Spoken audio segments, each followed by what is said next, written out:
You go. I don't want to talk to that woman. Be careful, though. Don't get fooled by her again.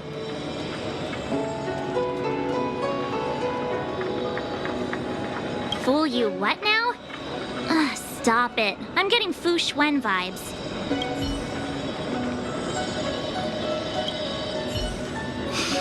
If there are questions you want Kafka to answer, now's the time. Then go.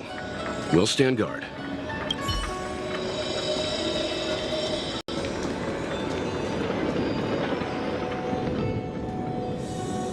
Hi. You haven't changed a bit. I'm sorry you have to see me in such a sorry state.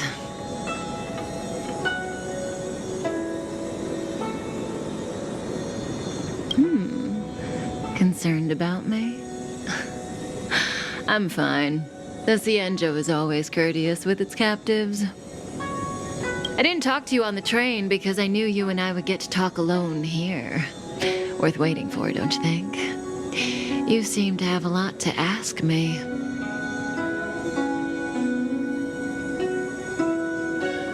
Elio said he foresaw 3 questions, but they would be the same in essence.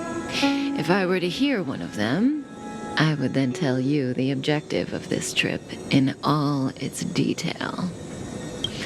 Since you asked one of the 3 questions, it means everything is going smoothly.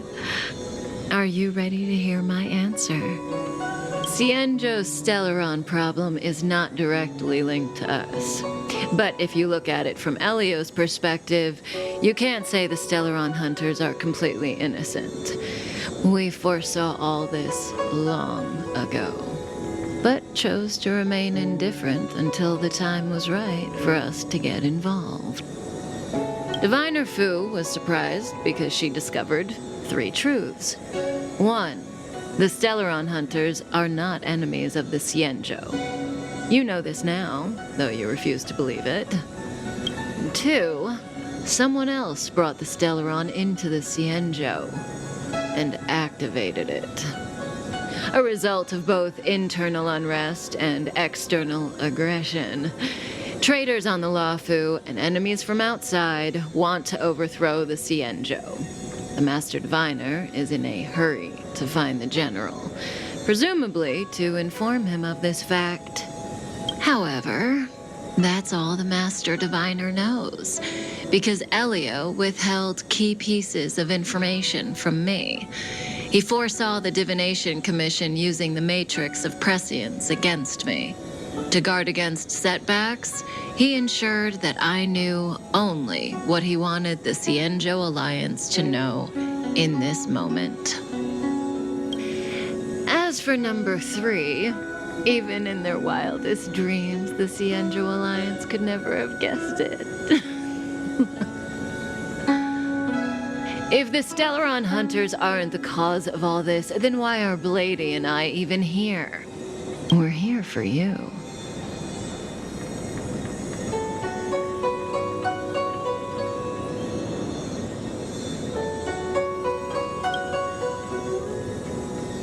Sounds ridiculous, doesn't it? It's no wonder Fu Xuan doesn't believe it either. But the matrix of prescience doesn't lie. The answer is just that bizarre. The Stellaron hunters appearing here, Blady getting arrested, me being lured to the matrix of prescience. It was all to bring you, the Astral Express crew, to the Xianzhou. In the future that Elio chose, the power of the hunt is indispensable. And that's why the Astral Express crew had to come to the Luocha and achieve something important for the Xianzhou. You had to establish a connection with the Alliance. And that's why I had to trick you into coming here. I needed you to meet the Luocha's general in person and to help him resolve the Stellaron crisis.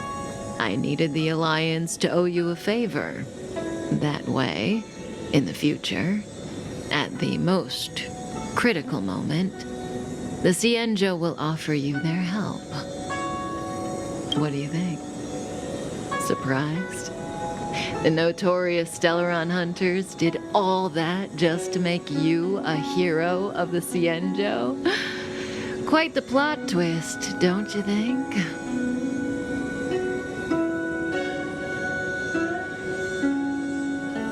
Like I said, Elio withheld key pieces of information from me. The future holds endless possibilities. Knowing the right thing at the wrong time could spoil all our hard work. There is only one thing I can tell you about the future. In the best and the worst cases, you will eventually have to face Nanook, the destruction. And when that time comes, you will need all the help you can get. It will be a brutal struggle of Aeonic proportions. Proportions that neither you, nor I, nor the Astral Express will ever be able to reach. In the vast majority of futures, that's when destiny ends. But if we follow Elio's plan, there may be a glimmer of hope on the horizon. You know, even eons can be killed.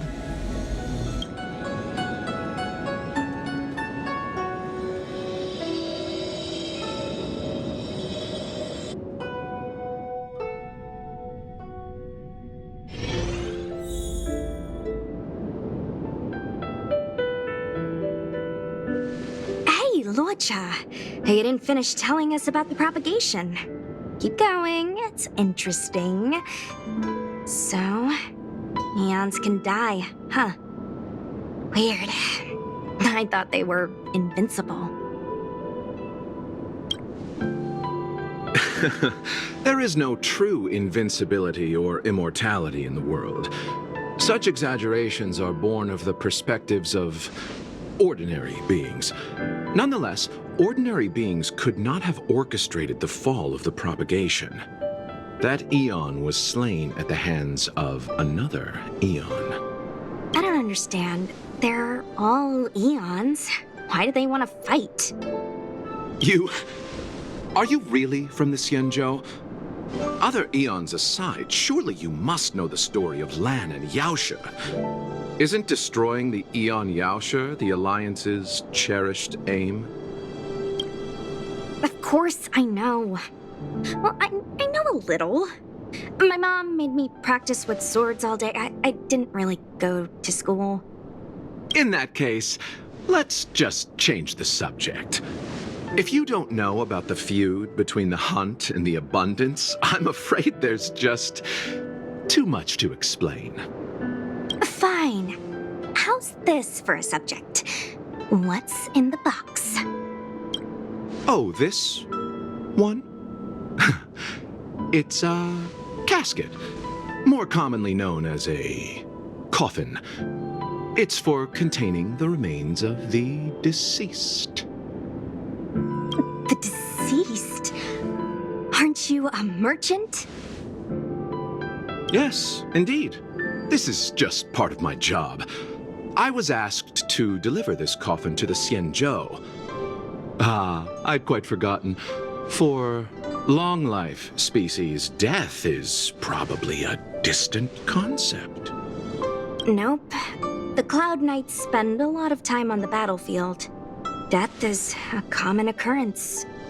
It's just, we don't put bodies in boxes. Coffins.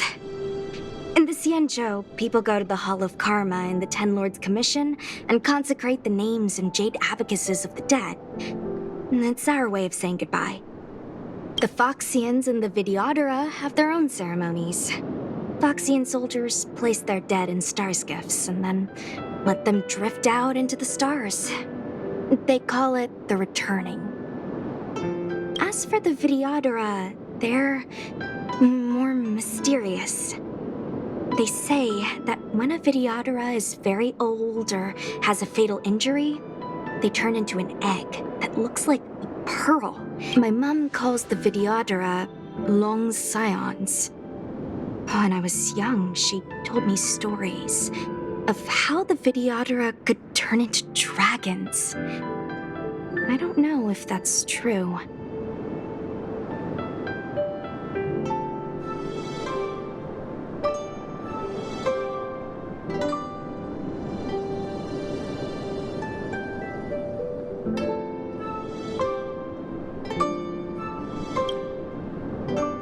What do you know? Silent but deadly speaks. Your mother is right. The Videodara are long scions. They are descendants of the Eon of Permanence. That was why some, but not all, could turn into dragons.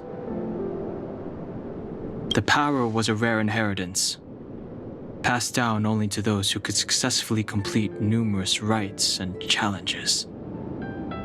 For the inheritor, it was hard to say whether it was a blessing or a curse.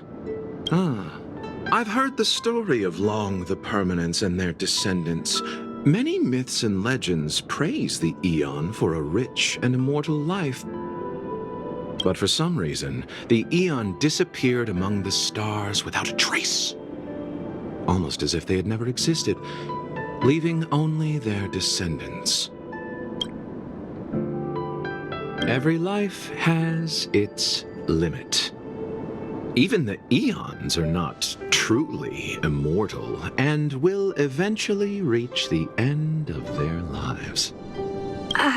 Let me ask you one more question. Do you know the person in the coffin? Yes. A friend? No. So, a sweetheart? Oh, miss, whatever gave you that impression? The individual in the coffin is neither friend nor relative. We met only once. By chance, I made someone a promise, and so I have to run this errand. Let's leave it at that, shall we? I think we've all had enough rest.